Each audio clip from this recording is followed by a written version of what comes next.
morning. Good morning. My name is Jane Moore, and I'm with the Martinez Oral History Project. It's July 16th, 2022, and we're here with Ralph Simmons to do our first oral history interview in a long time. Thank you so much, Ralph, for joining us.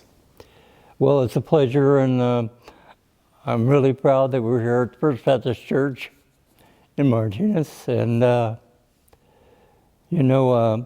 I was born and raised in Martinez. And I was born on Ward Street in the Rose Apartments at home. Didn't make it to the hospital. Ooh, ready to come out and see the right world, there. huh? And Okay. Dr. Coates came to the house, and he wrote the birth certificate on a note. And then my grandmother took it to the county seat and had a birth certificate made. Do you still have a copy of that? I do. I Great, have a great. copy of the note, and I have a copy of my birth That's certificate. fantastic. I So- was born there on the Rose Apartments. Me and my sister lived with my grandmother, Ethel O'Brien, and my grandfather, Bob O'Brien. And at that time, my Uncle Bobby O'Brien, I think he was 13 or 14. Okay, let's go back a little bit and let's get the names of your mom and your dad and where your mom came from, a little bit of that story. Well, my grandmother and grandfather moved from Arkansas to California because he worked on the railroad. And my mother was 17 years old and pregnant and not married at the time. Okay. And by Howard Simmons. And of course, Howard they moved. Simmons was your father. My father. He's on the birth sheet. Okay, He acknowledged the fact that he was my father. good, good. Yeah. And so did they all move to Martinez together at the same time, or were your No, grandparents were the already Simmons didn't move here. No, but your grandmother and grandfather. My grandmother, Bob O'Brien, my grandmother Ethel, and my mother and her sister Okay. moved here. And your mom's name was Marguerite? Right, Marguerite Bean, and So they all came at the same time? they all came at the same time. Oh, okay, I didn't realize that. Good. And my mother's sister was married to Ross Kilgore. He worked for Shell. He retired from Shell. And Bob O'Brien, my grandfather, he came here, worked on the railroad here for a while, and then he started working at the Martinez Food Cannery as the electrician and the handyman at the cannery. So that was the year you were born, right? Which was 1938. 1938. So grandmother, grandfather, and your mom all came together Right. with you, the bun in the oven, Right. right? And then you were born at the Rose, so they moved in there. Right. And your grandmother, what was her name? Ethel? Ethel O'Brien, and she became the manager of the Rose Apartments. And I guess that was quite a time in Martinez, wasn't it? Well, Martinez was a knit community, and you knew everybody. You walked down Main Street, everybody knew your name, they knew who you were. Right, right. And so it was a different thing. And the Martinez was a kind of a seasonal town. What do you mean by that? Well, they had the cannery that was seasonal, and then they had the salmon fishing that was seasonal. Most of the people in town were Sicilian, Italian, and went to the Catholic Church and St. Catherine's. St. Catherine's. And most of my friends, I went with them quite a few times to St. Catherine's. But it was a different time. The Martinez Food Cannery canned peaches and pears and tomato and asparagus. And I can remember all the women in town walking to the cannery to work with their lunch in their hands and their hair all covered up because there was, 2 lines of maybe 50 women on each line doing the fruit. So the cannery ran pretty strong. And where was the cannery located? At the end of Burlesa, across the railroad tracks. It was right there. I think it became water storing or something. Water storage, and now it's a sports center. Yeah. And that was the Martinez Food Cannery. and of course, in the creek, they had all the fishing boats. They probably Alhambra had Creek. 10 of those. Right. And they would lay their nets out when the salmon was running. So you had salmon running, you had the Cameron running, you had shell. And Martinez was a little knit community where everybody knew anybody. And if I can recall two things, one, Laird's Market and LaSalle's on Alhambra. Right. I know Laird's Market used to have little booklets. And in the booklets, he would have the names of the families on these little booklets. And when cannery wasn't open and the fish wasn't running, he would extend them credit on these little books for their groceries or whatever they needed by family name. Right. And then when the salmon were running on the cannery road, they would pay him. Isn't that great? That doesn't happen anymore, does it? No. No. And LaSalle's was right next door. the yeah, hardware LaSalle's store. Hardware Uh-huh. and then Laird's Market. Right. And then I know Clyde Laird, their son was a quarterback at Alhambra when I played football at Alhambra. Oh, so you were both on the same team? Yes. That's fantastic. Yeah. And LaSalle's was around for a long time. When I moved to Martinez, the LaSalle's hardware store in 1988, LaSalle's and Laird's were both still operating. Well, Yeah, so we used to go down to Laird's also. Yeah. Isn't that something? So when you lived at the Rose Apartments, how long did you live there? And did your mom live there with you the whole time? yes, my mom lived there with me the whole time. I remember she would walk with me to kindergarten, which was the park downtown where the junior high is. Across from the junior high was a two-story wooden building, which was kindergarten and first grade.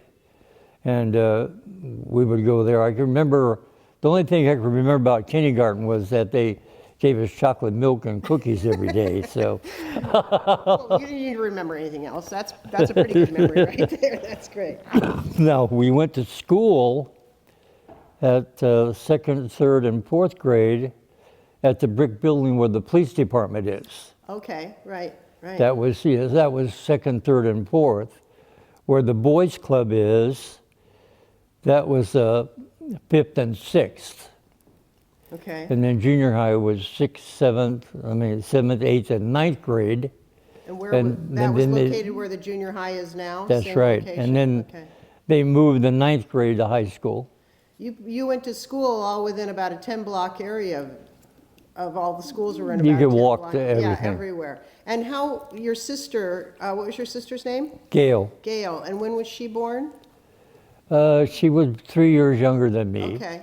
So And your mom remarried? Did your mom remarry? yeah, and did then- get married, not remarried, She but remarried, and she they moved around a lot. So So you and Gail stayed with Ethel? grandma, and- grandmother, uh-huh, my grandmother. And they really raised you? Yes. And you told me when we were speaking earlier that when you used to walk downtown, kids would call you O'Brien, your grandparents' That's last name? correct. My name was Simmons, but because of my Bobby's O'Brien and Ethel was my grandmother O'Brien, people would call me O'Brien. Right, kind of. A lot of the Italian boys, like the Romeos or the Balseries they would call me O'Brien. Right.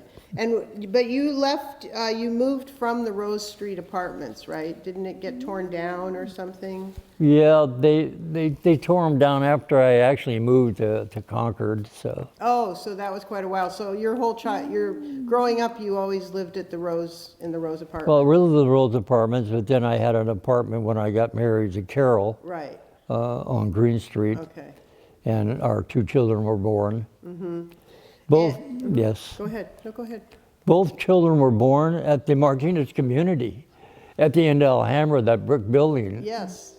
And Dr. Wisnan was the doctor. Okay, Dr. Wisnan performed both their births. okay. And then that's the same hospital that's there now, just a different building, correct? Well, I don't know if is there a hospital there in that brick building? I don't No, know. I don't know. But that's the same location as the regional hospital is Well, now, right? yeah, it's a block over this way, the county hospital. So, All of you were born here in Martinez. Yes. You at home, however. Yes. You were so excited to come along. Okay, so your schools, we got that. And talk a little bit about Alhambra High School. What year did you graduate from Alhambra? I graduated in 1958. I played sports quite a bit. I played football for 4 years, and I ran track. And when they built the pool up at Rankin Park, I was on the swimming and diving team for Alhambra, and that's where we went and performed. That's where we did all our meets. So that was the pool for community and for the high school swim team? That's correct. Yes. Okay, and it's yes. still there today, just newly redone a few years ago. Yeah, we used to get in trouble because we would climb over the fence at night when it was closed and swim, and everybody would call the police, and they'd come with their spotlights and see if we're in Did you there. hide in the bushes or stay No, under we the just water? hid in the water. Yeah, stay down in the water. Well, that sounds like good, clean fun. You weren't, Yeah, you right. weren't destroying anything. You were just going for a late night swim.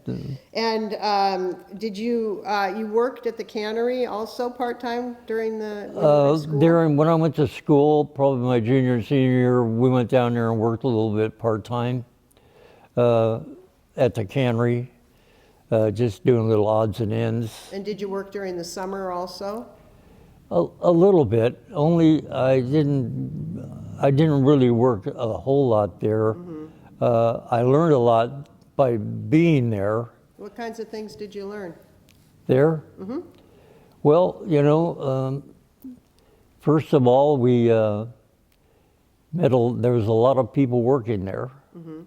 A lot of women from Martinez, the wives and mothers of all the baby that I knew worked there. Sure.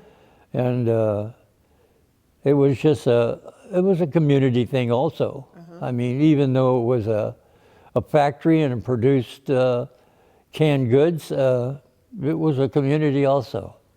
And when the things were canned, the peaches were canned, was there a loading dock, and did trucks take them, or did they get loaded onto boats, or how did they? Do you know anything about that? Well, the trucks brought the fruit. They brought the pears and the peaches and the tomatoes, and after they were canned, it was stored in a warehouse, and it was labeled for different things, depending on who wanted to buy them and how the label was put on.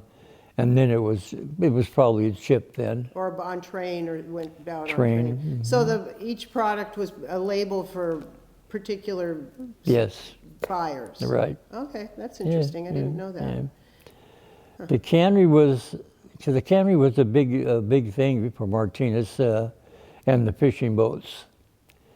Both of those things were big things. Of course, Alhambra was a big thing too.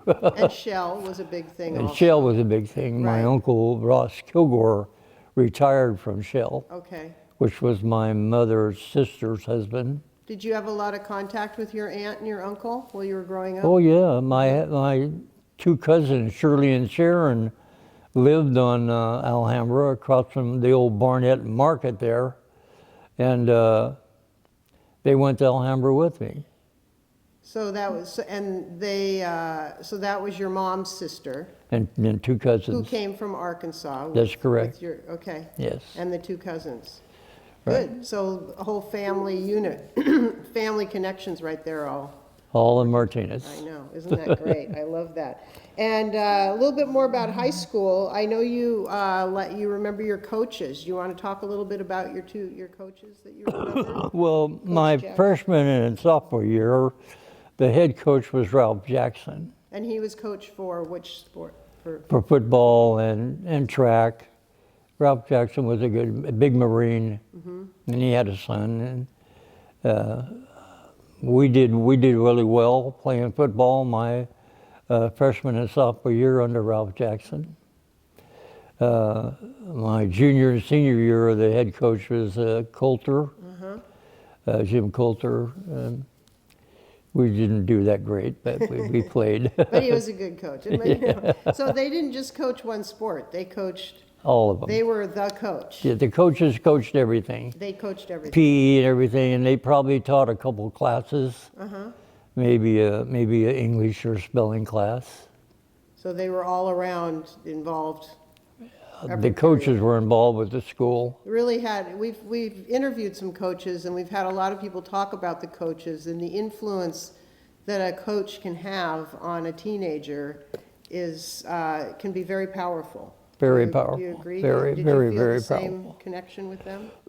Yeah, because I coached Pop Warner football in Concord for the Cobras for 20 years. Oh, okay. And a lot of children and young boys and young girls grew up as me as coaching them. Mm-hmm. But as far as Jackson and Coulter and the school, I remember that if you got into trouble or a fight, Ralph Jackson had a paddle. Oh. Board about that long with holes in it. Mm-hmm. And he'd say, bend over and grab your ankles and lift you up with that paddle. Hi. Boom. Did that deter you from getting into Not really. Oh, well. At least you knew what the punishment was. Yeah. Be. Right. Yeah, Right. yeah. You couldn't do that nowadays, but you know. Well, they couldn't touch you nowadays. Oh, no. But that's interesting. I haven't heard that story. We had, when I'm in freshman year at Alhambra, we had boxing in gym. Oh, really? Uh-huh. Yeah, we actually had boxing one year. And did you participate in that too? Yeah, I actually boxed, and I boxed at school, and I boxed at the boys' club. Uh-huh. Oh, so the Boys and Girls Club, that was your school originally. That was 5th and 6th grade. Right. Then when did it become the Boys and Girls Club? I can't recall. Okay, but you went there as a Yeah. as a young And I know that the adult school on Alhambra was Montecito. That was a junior high or an elementary school at one time. So the Boys and Girls Club was also another place where you used to Oh, yeah. spend time with your friends. Right, yes. So who were some of your friends growing up? Some of the boys you Well, across the street from the Rose Apartments was the Green family. And they owned the bar downtown, the Hohoa Club. And they had the Hohola Club? the Haloa Club. Oh, okay. It was on Ferry Street. And they had 3 sons. And they were Black Americans. Robert, Peter, and Albert. And they all went to Alhambra. Last name was Green? Green, the Green family. So I knew them, and we spent a little time together because they're neighbors. Of course, Vince Romeo and Anthony, Vince and I became friends, and we delivered the Gazette Oh, sure, the good for a old couple rich- years. Okay. You know, Where was your route? well, it started right on Green Street and went up Green Street and Arlington Way and all the way up the top. Did you ride bikes or? Oh, no, we walked, walked and it walked all? and carried the paper. Wow. Yeah. And of course, around the corner on Burlesa was the Ballesteros.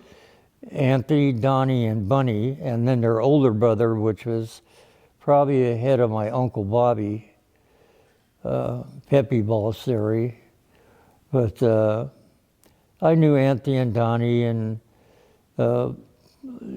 Giano and Bobby Marizani and, quite a few people that most of my friends were like the Brashers and George Manley, and it was you just knew everybody. A big herd of boys running around. Yeah, oh yeah. So what were some of the things that you used to do for fun? I know that I read you walked the tracks to Port Costa. Was that the railroad tracks to Right, Port right. Costa? Vince and Romeo and I would walk there because his girlfriend was there, and he finally married her. But we would go down, most of the time we'd spend down at the wharf. There was a little restaurant there that had a couple pinball machines. And of course, both ferries were running when I was young. Yeah. That's the right. Charles Van Dam and the city of San Rafael were both running, and there was actually two ferry docks. Wow. Where the pond was, there was another one.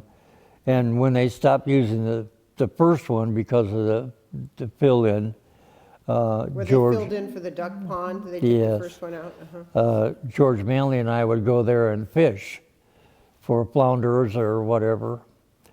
But the dock was completely different because it was 2-lane going out, and at the end of the dock there was a 2-story white building, and to the right was a small building with a boom that would pick up the salmon and put them in ice Oh, wow. at the end of the pier. So that's out where the duck pond and everything is now, or where Well, the pier no, is no, now? that was at the end of the pier. Okay, at the end of the pier. End The of the- pier that's there now today? Right. Okay. Right. And that used to be a car access for the ferry or walk on? Well, only? yeah, you could. There was a 2-lane road, and then access to the ferry, and then actually the pier was bigger. You could park cars there, and at the end was that building that would get the salmon up from the boats. But I've been out with the Romeos to put the nets. We'd put the nets at the railroad bridge when the tide was going out, and the nets would float down all the way to the sugar factory, and then pull them up, and then put them back down and go back. And there was probably 6 or 7 boats doing that.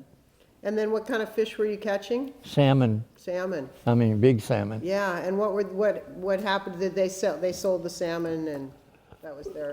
Well, they would bring the salmon back to the pier, and they would pack them in ice. And they would weigh them, and they'd put in a book how much weight they was, and that's how they paid them. Amazing. And didn't your grandma Ethel work on the ferries? Yes, What tell us about the that? Charles Van Dam had a restaurant on top where you could get, a hamburger or hot dog or something. And my grandmother actually worked on there for a while. So she'd go down and get on and go back and forth. Right, So the ferry, where'd the ferry go? to Benicia. To Benicia and back. That's back correct. across, Uh-huh.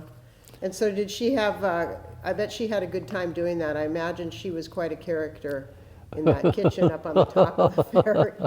I think it was 10 cents to ride the ferry and 25 cents for a car.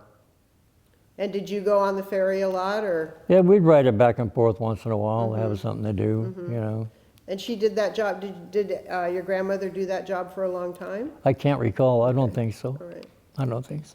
just kind of a way to, Yeah. another way of, Well, they changed those ferries and got away with those old paddleable ferries. One of them was over at Sausalito for a long time. it was a paddle Yeah, ferry? Oh, it was a paddle ship. isn't that amazing? They Boy, were very, smoke pouring out like they had 2 cabins and then paddle wheel. How long did it take to go across, do you remember? Probably 10, 15 Oh, minutes. that's all, okay. Yeah, 10, Depending on 15. the tide, I would imagine. Yeah, because they went downstream and then upstream and then downstream, and they kind of zigzagged to get across the bay. Was it used for commercial? I mean, did people do that for work, or did they? No, it was I just think a I think it was just recreational kind I of. think it was just traveling. Back and forth. Yeah. I don't know if they used it to go to work across the bay. Boy, that hasn't been around for a long time. The ferries haven't run for a long time. Yeah, interesting. So you met your wife Carol at Alhambra, is that Yes, right? that's correct. And you were in 11th grade together, or 11th and 12th. 11th and 12th? And how did you decide to take her out? What was that story? Well, my sister Gail said, "Why don't you take Carol to the movies?" So I did, and that was the start of it. Down to the State Theater? Yes. Okay, where you used to spend a lot of time when you were a kid, didn't you? Well, every Saturday, my grandmother would give me 50 cents. And I would go to the State Theater when I was 12 or 13. And at the State Theater, it was 25 cents to get in. And you had 25 cents left. That's a lot of And money. you could then. buy popcorn for a dime and a Coke and candy all for that 25 cents. And you could stay in there all day long. Well, that's right. They had it set up so we would get in there and we would watch a serial, a continuous serial, and maybe 5 cartoons and 2 full movies. Wow. So we were from there to 6 o'clock. I guess your grandmother always knew where you were. It was a good thing you'd go to the movies. Me and a million other kids. Yeah. That must have been a lot of fun. Yeah, because the balcony was full and the whole theater was full I all the bet that time. was a all lot the of time, fun. yeah. So you and Gail went to the dance, and then when did you get married? We got married at Jedefika's house. I had an apartment on Green Street, and we were engaged, and my grandmother and my aunt said, look, the neighbors are talking about you and Carol. So you're getting married today. So we went to Judge Vega's house, and he married us. Okay, good. And where did Carol grow up? Where was her family? Where did she live? Well, she lived on 303 Green Street with her mother, and her father was a merchant marine, so he wasn't there very often. And so I lived on Ward Street in the Rose Apartments, and then she lived on Green Street in the little apartments that are there, 303 Green Street. Are they still there? The ones she lived are still there. Oh my, okay. Yeah, those 2 are still there. And you got your own apartment there, and then you got married and moved into your apartment. Right. Okay. Yes, yeah. Okay. And you had 2 kids. That's correct. So let's talk about your kids. And I know you have a lot of grandkids and everything else. Well, our first child was my daughter, Cheryl. She was born on the 5th month, the 13th day of 1960. Okay. And then my son was born the 8th month, the 23rd of 1961, I believe. Okay. And your son is a junior? yes. Okay. And then he had a son, which he made another, the third or the second. So you're the first, and Skip, your son, is Ralph the second, and he had Ralph the third. Right. Okay. And his son, Eugene, is the, He goes by Eugene? yeah, he's the head radiologist at the county hospital. Wonderful. Does he have children? Yes, he has 3. Okay. So my son has four children. Okay. What are your grandchildren? What are Skip's children's names? Skip's children's name, that's a good thing. I know Summer and Kyle and the Korean girl. Sarah. Sarah. And then Eugene. Eugene. Right? Okay. Right. And of those kids. He had 4. And then he's got 4 grandchildren. So you're a great Grandfather, right. Yeah, right. He has 4. His son Eugene has 3. 2 boys, Christian and Dominic, and a girl, Olivera. Olivia? Yes, Olivia. And then Kyle has a son? Kyle has a son. His name is Aiden. Okay. So, that's a good. And now Cheryl has a daughter, right? Cheryl has a daughter, Brianna. That's my granddaughter. And she has a daughter, which is Savannah.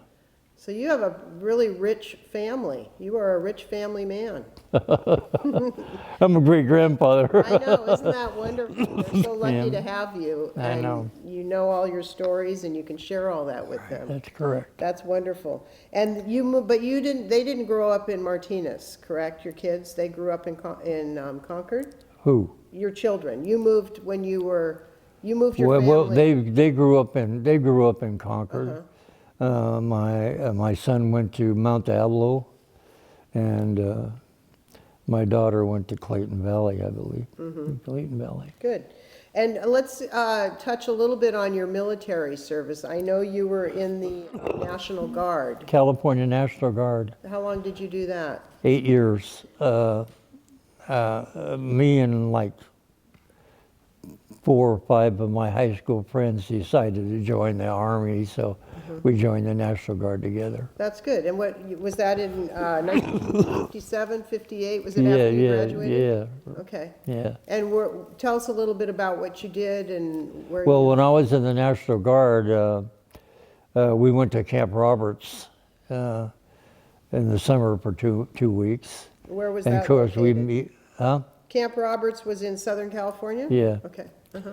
And then we actually went to Irwin in the desert. But I spent 8 years at the California National Guard, and I kind of enjoyed it. I liked the opportunity that I drove armored personnel carriers and Army tanks. That is exciting.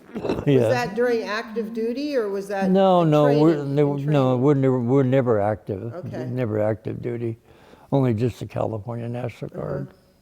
And there was something about some riots in Richmond. Did you take Well, part in yeah, protecting? they had the Watts riots in L.A. Sure. I think that was Martin King's beating, but they had riots in Richmond too. So they were concerned. Yeah, and we were called over there to Just make kind of police the area, but Richmond never turned into a mess like Los It was Angeles. fortunate. It was Yeah. very fortunate. Yeah. Yeah, so you were there to make sure. I think the Highway Patrol actually put a stop to all of it. The Sheriff's Department and the Highway Patrol, I think. That could have Because turned. the Highway Patrol was in charge. Oh, of Richmond? Yes. Oh, okay. When we were there in the Army, they told us the Highway Patrol is in charge. Okay. So you were back up to that and just there. in Yeah, case we it were got just there to be there. Right, right.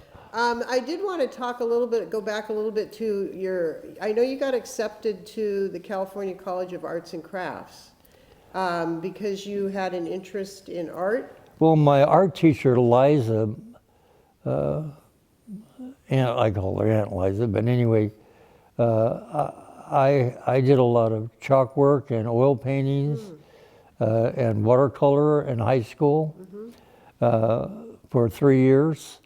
And I had a portfolio, and her and I took it to the College of Arts and Crafts on Broadway, and they were paying my tuition, but I got a really good job Yeah. in Concord, and Do you still do art at all? no, I haven't done anything. But do you still have your pieces from your high school days? I haven't. I had a big portfolio, and I don't know what happened to it. Ah, that's too bad. Yeah, I know. Because I know from my own knowledge that that's not a scholarship that's handed out lightly. I know. So you must have had a beautiful portfolio Well, of work. I had put a lot of artwork in different things like poppy poster contests and art contests and stuff, and I probably placed a lot of good stuff, but it was a high school thing, and then after I graduated and I started working at the Ford dealer, my art kind of Sure, and you had a faded. family and everything right. else. Did your art kind of happen because of high school, or was there anybody else in your family? Or No, in it's just high school. That's why you started doing it? Right, yes. Well, that was fortunate that you got to tap into that. You might never have known you had that talent. Right. Yeah, that's. I know in my Alhambra yearbook, there's a picture of me in some of my paintings. Oh, fantastic. Well, that's good then.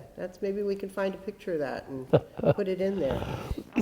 So that was a responsible decision on your part because you got your job and so let's talk a little bit about your work history because I know you've been associated with the Ford company. Well, I Motor started in 1958 at Howard 80 Motors in Concord. And I served an apprenticeship through the union as a parts man. And in 1964, when the Mustangs came out, I became the parts manager. And when they built the new Ford dealer where it is today, that's before they built Sun Valley Mall and the freeway, I was the parts manager. And then in Martinez California was on Ward Street, and it moved to where Long's is now. It was Donnelly Chevrolet, and then Kurt Carter bought it, and it was a Ford dealer where Walgreens is today. Yes. And I came there and worked. Oh, so you left the Concord shop and came back to Martinez. Came to Martinez and ran Kurt Carter Ford. They closed that point, and I went back to Concord. But I was the parts and service director there for 15 years, and I've been working there ever since. Right now, I kind of come and go, and I don't really have a responsibility. But I bet they love having you there because your knowledge and it's good Well, for I know where all the switches are. Well, it's also good for your brain. You know, clearly your work history has served you well because it keeps your brain active and, you have a lot to offer. So the vehicles change a lot. Oh, I know, and they're all electronic now, so Yeah. it's a whole different animal. What were some of the cars that you've owned in your lifetime? What was your first car? Oh, my first car was I think it was a 40 or 49 or a little silver two-door Plymouth. And it was a school teacher's car, and she had traded it in at Serpa Pontiac at the end of the Pontiac store where the city work yard is now. That was Serpa Pontiac Buick, and the car was there. And my neighbor, I used to wash his car all the time, and he went down and helped me get that Plymouth. Was it in good shape? It was just like brand new. I bet if it belonged to a school It was teacher, brand she new. no hot rodding out on Like Skid brand Row. new, and I drove it to school and drove it around. But now my grandmother bought a 49 Mercury for her son, my uncle Bobby O'Brien, before he came home from the war. And he was home here 2 weeks, and he got killed in a car accident in Pacheco. Oh, And when I became able to drive, of course, that car was in the garage at the Rose Apartments. oh my. And my grandmother gave it to me to drive to school. So that you drove the, I drove the Mercury to high school. wow. And did your grandmother drive it too? There's a story. No, she never drove. There wasn't there. I heard a story of her racing the police chief. That's not a story she never drove. I don't think she ever drove. Okay. I don't think she ever drove. Okay. I might have raced him. Yeah, maybe, huh? But if I can recall, when I was young, there was only two policemen. The chief of police, which is Roy Nicola, and his assistant, Lloyd Dye. And Lloyd Dye lived on Green Street. Right. And that's the only two policemen that I can remember. So you drove the Mercury before you got your Plymouth. Yeah, I'm sure. Yeah. And was that the same kind of car James Dean had? I think Yeah, he had I a think two-door so. I coupe. think. Yeah. Yeah, because when they transferred junior high to high school, there was probably only like 97 boys and 300 girls, and I think there was probably only 10 or 15 cars there that the kids drove. Right.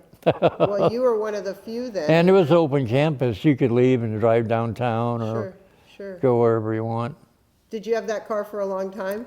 Yes, I had that car for quite a long time. And then did you get any other cars that are special in your memory? Well, I drove the Mercury most of the time, and then when I became manager at the Ford dealer, I was fortunate enough to get one of the first Mustangs that came off the truck, Oh boy, don't you wish you had that today? and I drove it around. I bet. What year was that? It was 64, 65. Oh my. They were all poppy orange. They were all straight six. They were all straight cylinders. I bet that was a Yeah. fantastic drive. Yes. Yeah. Did you have that for a long time?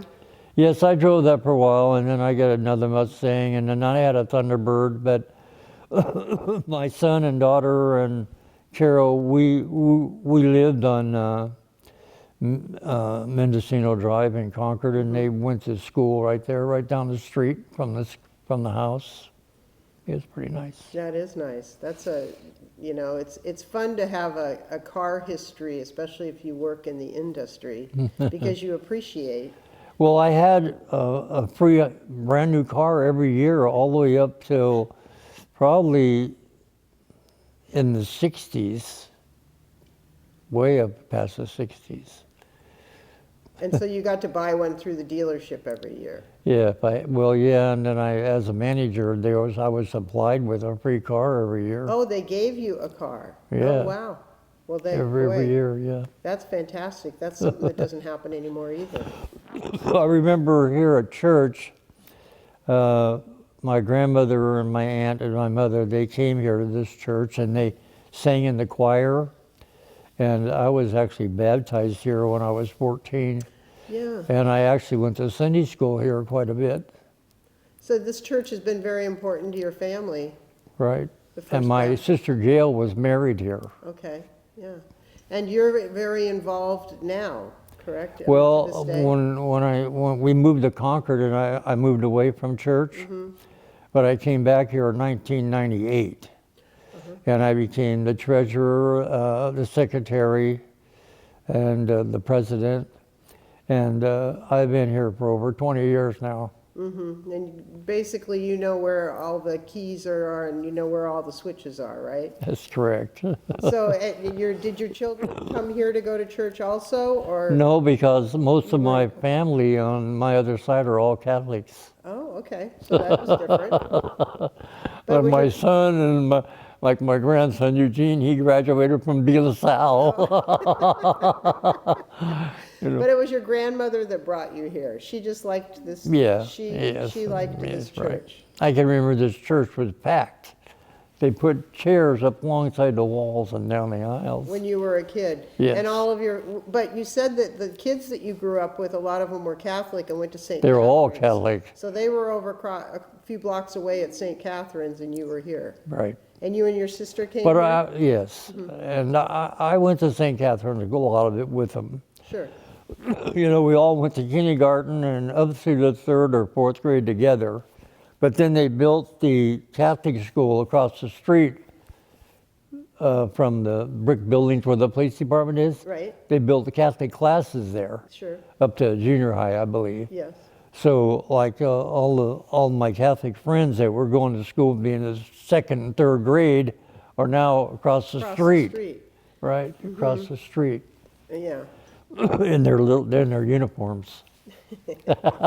This church has had a lot of, has a history of supporting the community as well, right? I mean, Loaves and Fishes used to work out. Loaves and Fishes was here for 20 years, maybe 15, and we would feed every day, 125, 130, 140 people. Did you help with that effort? Well, I helped in the kitchen, and a lot of times we would have people from St. Catherine's come and help in the kitchen, you know, to feed the homeless.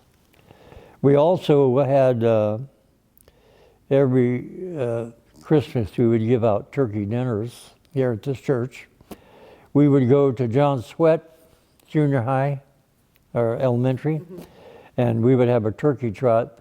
The kids would run around and get a turkey and give it to us. Oh, Because the PTA would get 300 turkeys. that's great. And then then you would cook those turkeys, or you gave the we turkeys away? would bring them here and put them in bags with dressing and oranges and potatoes and canned food and whatever, and then we would give those out every year to the neighborhood. Right, to people who needed And it. mostly the homeless or the people that we fed every day. Right. They- It's just kind of another statement of the community of Martinez helping each other out. Exactly, that's exactly what it was. Yeah, it's really been a long story in this community of, as you said earlier, everybody kind of working together at the Yeah. cannery.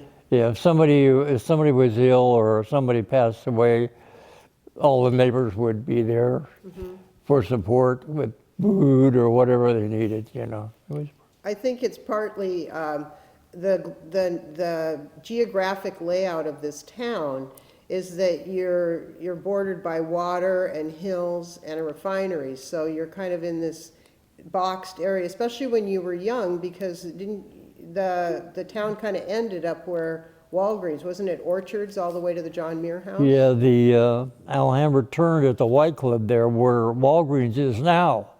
And the road turned and went over the creek and that way up straight back. The road's still there, of course. And from probably where Walgreens is all the way to John Muir, there was nothing but orchards. And it's the same in Concord. I remember my grandfather would take us over to Marsh Creek to go swimming, and we would go through Concord. From outside of Concord downtown was all gravel road all the way to Mount Diablo. And of course, Marsh Creek was 10 foot deep then. So you used to go swimming over there. Yes. Uh-huh. Yeah. And did you play in Alhambra Creek also? Did you get into any mischief Yeah, in Alhambra Creek with all your buddies? George Manley and I, we'd make a raft and float down the creek, or and go frogging and take frogs out of the creek. But the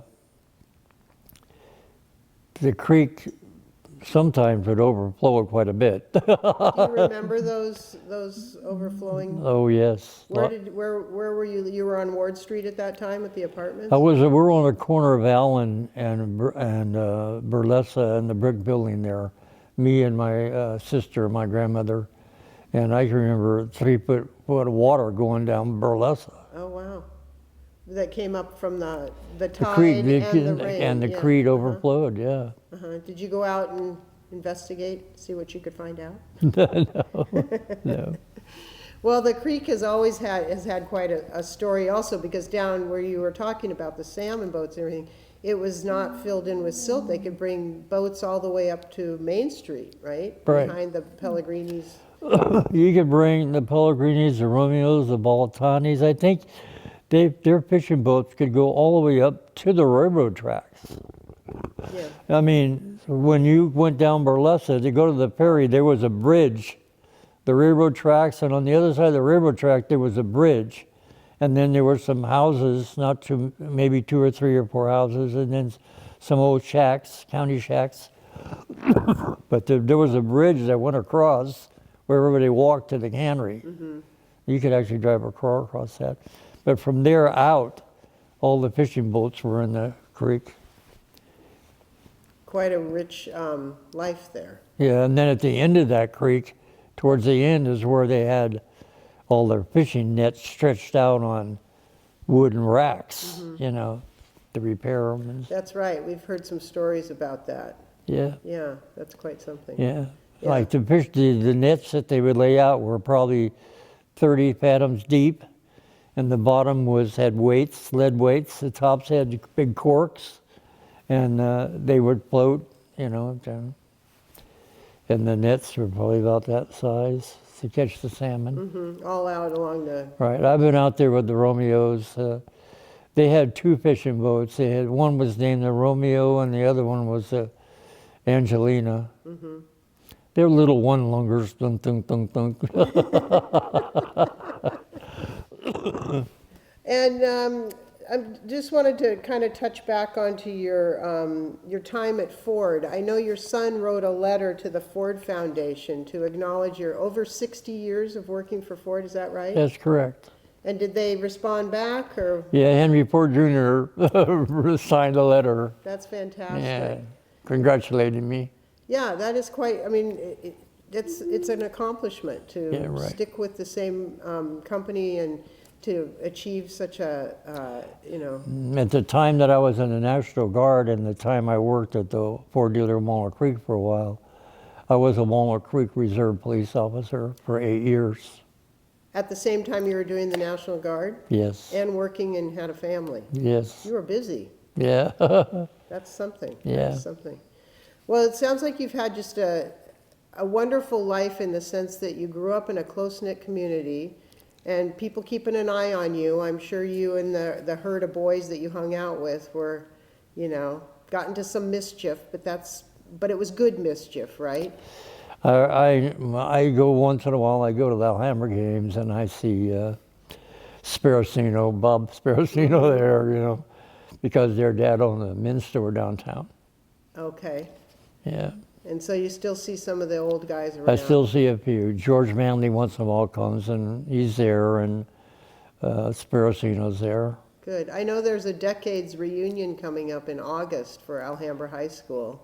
Are you planning on going to that? But why not? I think that's great. You'll be some of the illustrious graduating class of 1958, So why not? You'll probably see Right. some of your old buddies there. Yeah. Good. It was a different type of thing. You know, when we went to school, we had a homeroom when we first got there. Mm-hmm. In a homeroom, we would pledge allegiance to the flag. They would take roll in that class. That's the rule for the day. They would give us a couple minutes of silence where we could lay our heads on our desk or do whatever. It was a completely different atmosphere. Yeah, sounds like it. Yeah. And that is actually a really good way to start your day, with a moment of silence. You can kind of gather yourself for what you're heading into Right. for the rest of the day. Right. And you Exactly. said it was an open campus so that you could leave and come back. Right. Well, Did- after a while, they closed it back and forth or opened it back and forth. But did kids take advantage of that, or did they just leave? for lunch or come Well, back? not really. Yeah. Not really. Most of them just stayed there and ate their lunch there or the cafeteria or whatever. Right, right. Yeah. And it was a different time of learning too. You said that the coaches were also teachers. That's it, right. And we had the old gym, the old round gym, Oh, you know, which had probably 3 basketball courts and then the main basketball court. And the gym was used quite a bit. They used it for all the dances and ceremonies and the graduation. I actually graduated inside that gym. did you? We didn't graduate out on the field. On the We field. graduated inside. Inside, Yeah, inside. inside. Wow. Well, is there anything that you'd like to share about growing up in Martinez, or your family, or anything with? Well, you know, Martinez was a community where you couldn't go anywhere without knowing somebody. And there are the 2 theaters, the State Theater and then the Avalon Theater. And then we had the pier. We had the wharf, we had the ferries, we had the cannery. We had a good unified school district. I think that the Martinez was a knit community. I remember mostly on a Sunday, most of the Catholics were on their way to church. And you could see that a lot of people did a lot of walking in Martinez. There wasn't a lot of driving around. Everybody walked. The train station and the cannery, and I can recall when I was young, when Fort Chicago blew up. Well, I think it was 1945. We were living in the Rose Apartments on Ward Street with my mother and my grandmother, and then lived in a different apartment on the Rose Apartments. And I can remember when it blew up. I can remember it blew all the windows out downtown. wow. All the grocery, the food, and jewelry were scattered all over the streets. And I remember my aunt and uncle, they were air raid wardens during the war, and the county hospital was just loaded with people that were injured. That must have been a very scary time. That was scary. Yeah, That was a scary absolutely. time. That was a scary. Disrupted the kind of harmony of the Martinez that you Yes. that you knew. Yeah, kind of a disruption. Yes, yes, kind of a wake up kind of call. Wow. And you know, the trains used to come through here quite a bit, and they'd go up over the bridge. And in Port Costa, they had a turnstile where they would turn some of the engines around in Port Costa to help push the trains up over the hill to get them on the bridge. Oh, to come Did- back this way and up over the When they bridge. were trying to get up over into the trestle, into the bridge, that little hill right there, if the Right. train was big and heavy, the 2 locomotives couldn't do it. So what they would do is they'd bring a locomotive from Port Costa, the turnstile, behind the train and give it a little Push push. it up the hill to go across. That's amazing. So we'd go down there and watch them do that. Absolutely, that would be well worth watching. Yeah, yeah. Wow. Well, thank you so much for sharing your memories. There's a lot of stories there that I wasn't aware of, and I know your family will enjoy having these stories. You've had a really rich and fortunate life, I think. Thank you. I appreciate you. And God bless. Thank you. Thank you, Ralph.